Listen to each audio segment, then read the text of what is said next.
Everyone has strengths, but many leaders fail to recognize how to apply them, often because they're hampered by the idea that they should be good at everything. Only when leaders understand their strengths can they use these abilities efficiently to make the best contributions. Traits are the distinguishing personal characteristics of a leader, such as intelligence, honesty, self-confidence, or appearance. Research early in the 20th century examined leaders who had achieved a level of greatness and hence become known as the great man approach. Fundamental to this theory was the idea that some people, mostly male, were born with traits that made them natural leaders.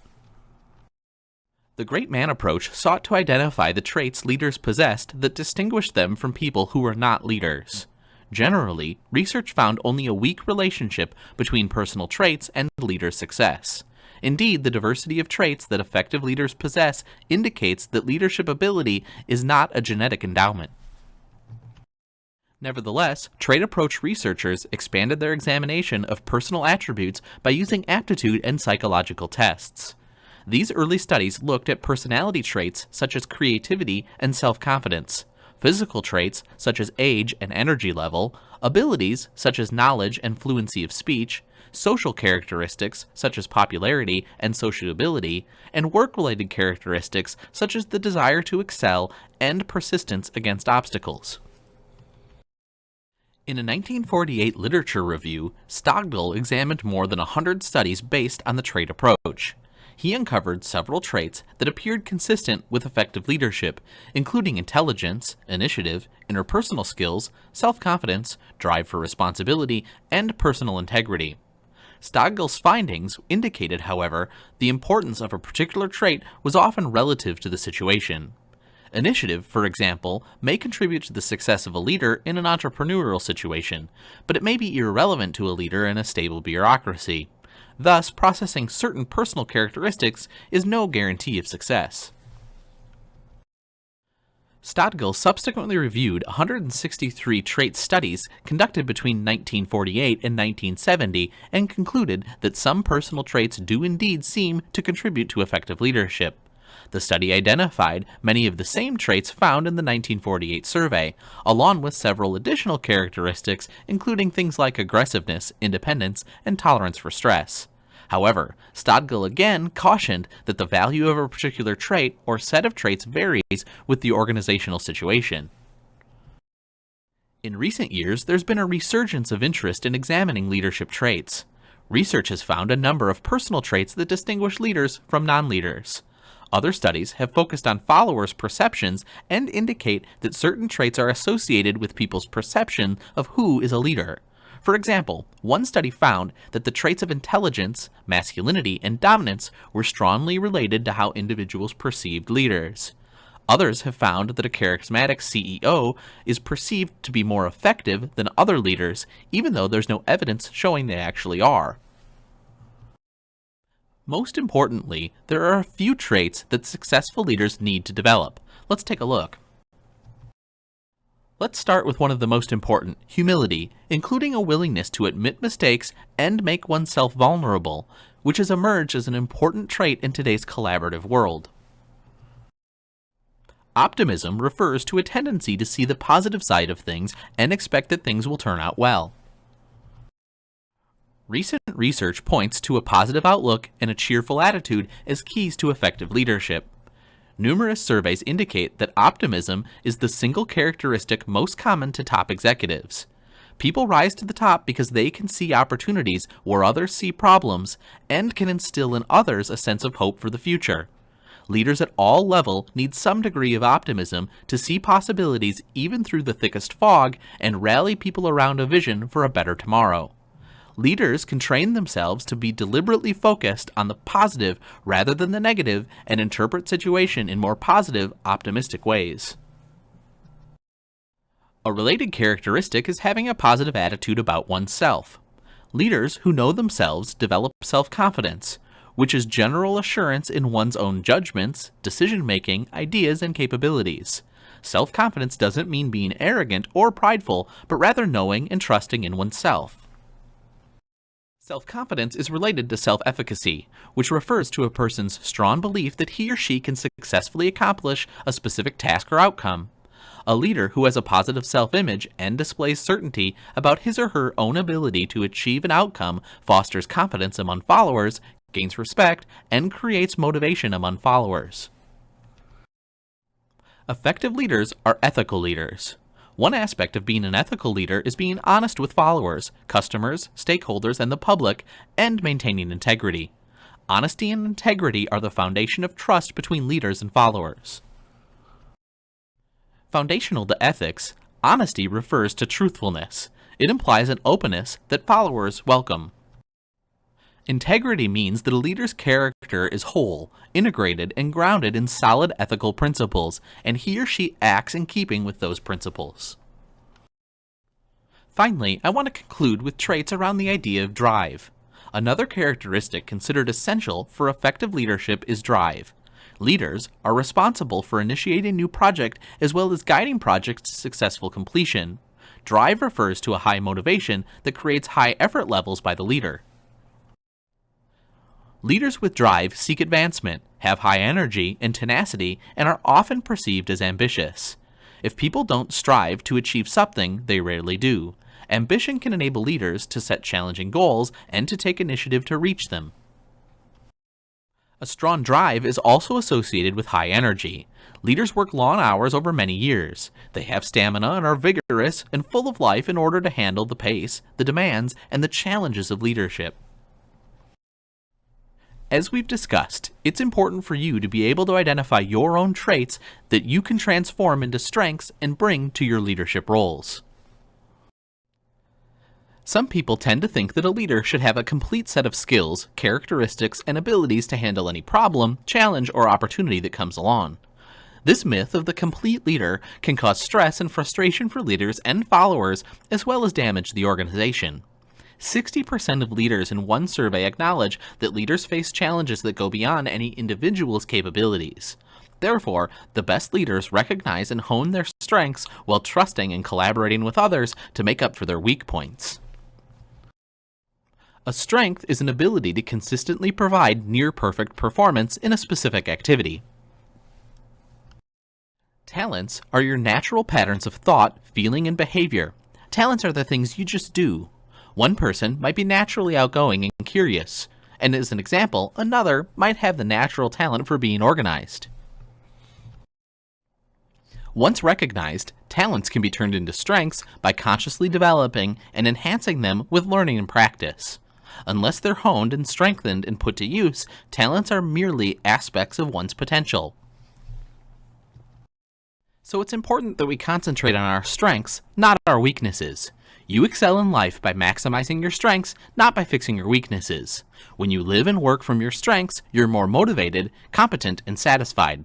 Strengths are important because you can focus your life around them. Your energy, enthusiasm, and effectiveness can be the basis of your leadership. Recent research suggests that different leader strengths might be better suited to different types of leadership roles. There are basically 3 types of leadership roles that can be identified in today's organization. Research has found that there's a core set of competencies that all leaders need, and that there's a significant variation in the personal characteristics, behaviors, and skills that correlate with success in different roles. The operational role is the closest to a traditional, vertically oriented management role where an executive has direct control over people and resources to accomplish results.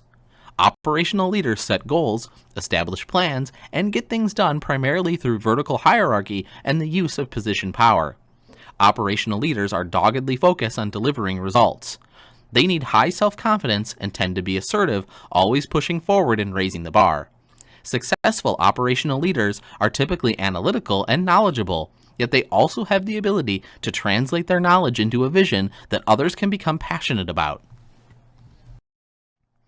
Next, the collaborative role is a horizontal one and includes people such as project managers, matrix managers, and team leaders in today's more horizontal organizations.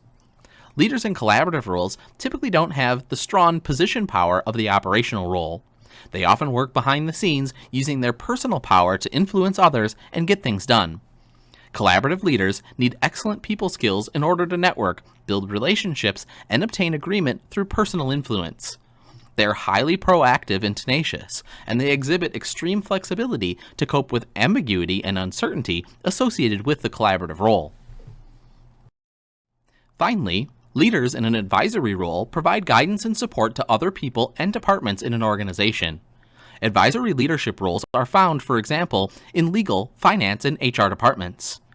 These leaders are responsible for developing broad organizational capabilities rather than accomplishing specific results. Advisory leaders need great people skills and the ability to influence others through communication, knowledge, and personal persuasion. In addition, leaders in advisory roles need exceptionally high levels of honesty and integrity to build trust and keep the organization on a solid ethical ground. An individual's strengths influences how effective that leader might be in a particular role. Leadership success partly depends on matching leaders with roles where their strengths can be the most effective. Behaviors tend to be learned more readily than traits, enabling leadership to be accessible to all. One study that served as a precursor to the behavior approach recognized autocratic and democratic leadership styles. Let's take a look. An autocratic leader is one who tends to centralize authority and derive power from position, control of rewards, and coercion. Whereas a democratic leader delegates authority to others, encourages participation, relies on subordinates' knowledge for the completion of tasks, and depends on subordinate respect for influence. One early series of studies on leadership behavior was conducted at The Ohio State University. The idea that leadership is reflected in behavior and not just personal traits provided a focus for subsequent research. Researchers conducted surveys to identify specific dimensions of leader behavior. Narrowing a list of nearly 2,000 leader behaviors into a questionnaire containing 150 examples of definitive leader behaviors, they developed the Leadership Behavior Description Questionnaire, or LBDQ, and administered it to employees. Hundreds of employees responded to various examples according to the degree to which their leaders engaged in the behaviors. The analysis of ratings resulted in two wide-ranging categories of leader behavior, later called consideration and initiating structure. Consideration describes the extent to which a leader cares about subordinates, respects their ideas and feelings, and establishes mutual trust. Showing appreciation, listening carefully to problems, and seeking input from subordinates regarding important decisions are examples of consideration behaviors.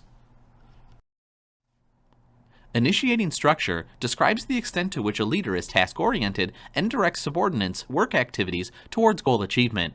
This type of leader behavior includes directing tasks, getting people to work hard, planning, providing explicit schedules for work activities, and ruling with an iron hand.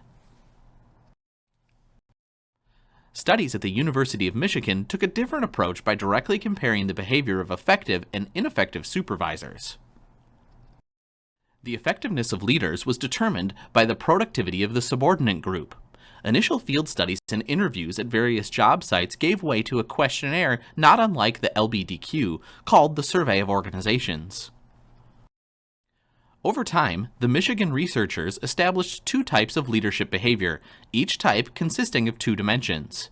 First, employee-centered leaders display a focus on the human needs of their subordinates. Leader support and interaction are the two underlying dimensions of employee-centered behavior. Second, the job-centered leader directs activities towards scheduling, accomplishing tasks, and achieving efficiency. Goal emphasis and work facilitation are dimensions of this leadership behavior. Unlike the consideration and initiation structure styles defined by the Ohio State studies, Michigan researchers considered employee-centered leadership and job-centered leadership to be two distinct styles in opposition to one another. A leader is identifiable by a behavior characteristic of one or the other style, but not both. Blake and Mutton of the University of Texas proposed a two-dimensional leadership theory called the leadership grid that builds on the work of Ohio State and Michigan studies. Researchers rated leaders on a scale of 1 to 9 according to two criteria, the concern for people and the concern for production, as you see here. The scores for these criteria are plotted on a grid with an axis corresponding to each concern.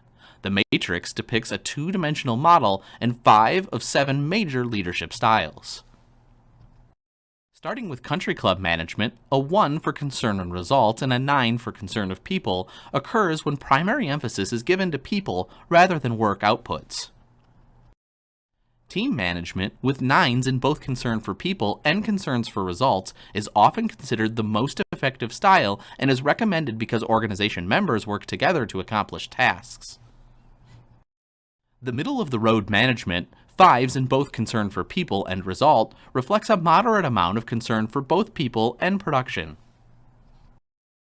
Impoverished management, a 1 in both concern for people and results, means that the absence of leadership philosophy, leaders exert little effort towards interpersonal relationships or work accomplishment. And finally, authority compliance management, a 9 with a concern for results and a 1 with a concern for people, occurs when efficiency in operations is the dominant orientation. The leadership styles described by researchers at Ohio State, University of Michigan, and the University of Texas pertain to variables that roughly correspond to one another: consideration and initiating structure, employee-centered and job-centered, concern for people or concern for production. The research into behavioral approaches cumulated in 2 predominant types of leadership behaviors: people-oriented and task-oriented. People-oriented and task-oriented behaviors are important. They capture fundamental, underlying aspects of human behavior that must be considered for organizations to succeed. Although leaders may be high in either style, there is considerable belief that the best leaders are high in both behaviors. In general, it seems that people can indeed learn new leadership abilities.